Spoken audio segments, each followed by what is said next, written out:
Oops. So somehow I drive the M5 home today and get in the garage, turn it off, and leave the key in position 1. What? I've had this car 15 years. I know the key positions. Why would I leave it in position 1? So I went inside, I took a shower, came down here. We went out, we had a nice dinner at Naughty Barrel, as we usually do Friday night.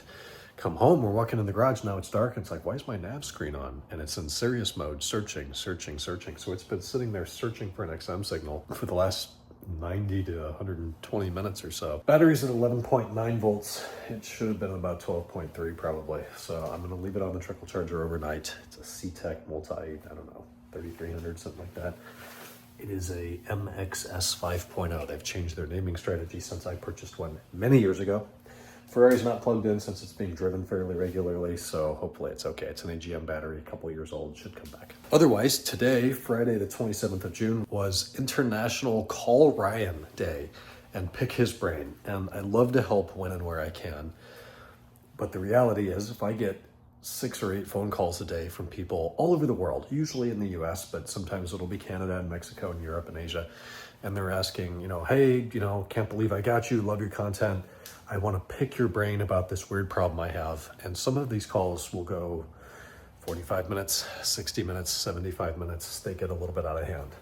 My problem is I like people. I like helping when I can. And sometimes I like the sound of my own voice, I think. So I'll just talk too much and walk them through the whole thing and share my experience and my story, which is helpful to them, but it does hurt my productivity. Today we had the owner of a recent restoration project that's almost done.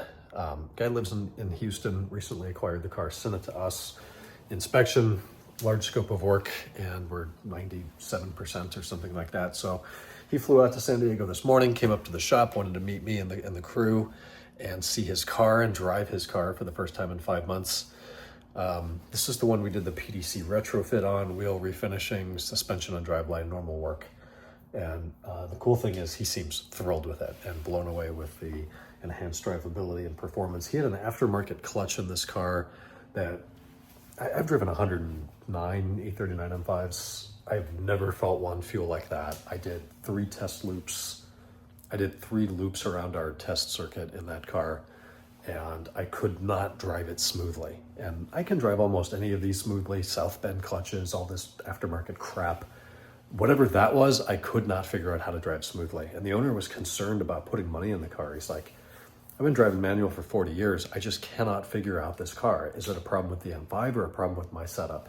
And after driving the car, it was very clear to me that it was a problem with his setup. So he's back to stock, loves the way the clutch and shifter feel, and seems really happy with it. So then he flew up to San Jose. He's got a friend meeting or something like that, old business colleague, and then he's gonna head back to Houston. But Monday, his car goes down to elite finish, paint correction and ceramic coating. He's added a couple things to the scope of work.